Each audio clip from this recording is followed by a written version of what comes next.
passer les mots. Alors évidemment, merci infiniment d'être là, et puis aussi aux personnes qui nous permettent d'être là, donc propriétaires de ce lieu incroyable. Ce que vous allez voir ce soir se place dans un cadre très précis. Donc le 17 janvier a vu le jour une association de développement culturel pour le territoire du Saulnois qui s'appelle La Salière, qui a pour but exclusivement de développer la culture sur le territoire du Saulnois dans un but altruiste, convivial, généreux et humaniste.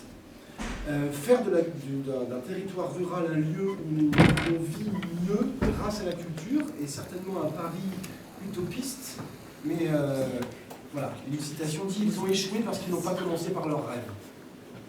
Et si nous avons des rêves, et s'ils sont culturels, eh ben c'est le moment de les mettre en commun et d'amener sur ce territoire un vrai développement culturel.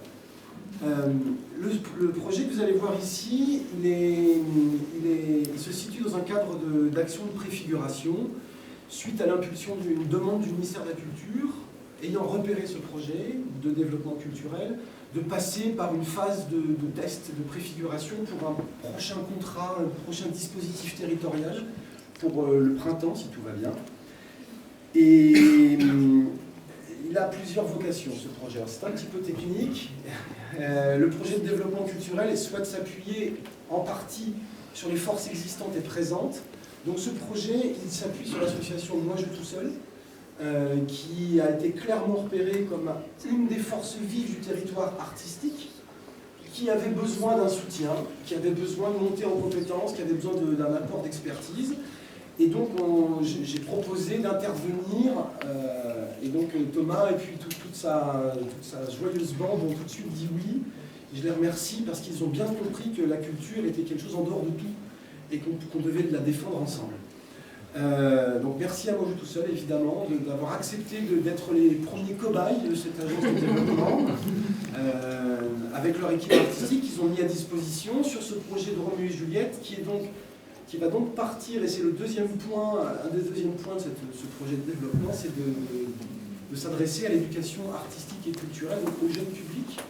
Est-il normal qu'un enfant en milieu rural croise peut-être une fois tout au long de sa scolarité une proposition culturelle qui ne changera pas le cours de son existence, alors que la culture a ce pouvoir de changer le cours de l'existence.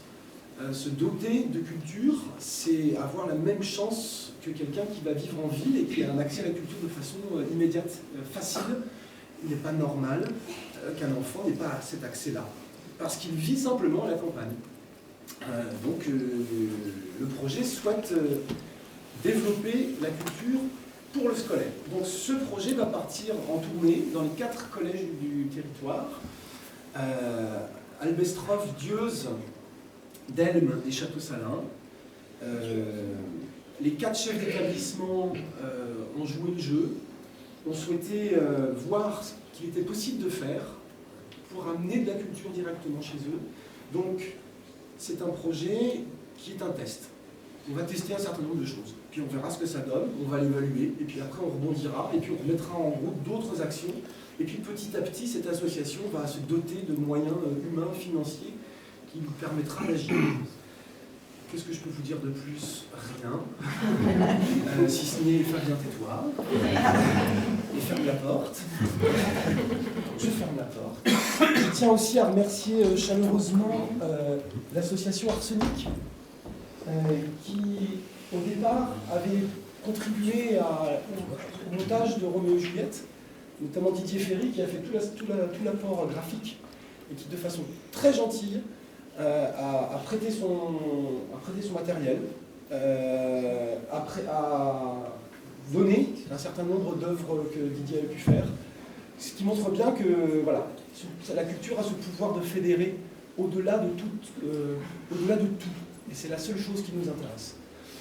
Voilà. Je vais donc éteindre la lumière, n'ayez pas peur. Et puis, je vous souhaite un bon spectacle. Je vous propose après qu'on se retrouve, qu'on en discute. Si vous n'avez rien compris, on en parle. Si vous avez tout compris, parlez-en à votre voisin, ça m'évitera d'expliquer, etc., etc.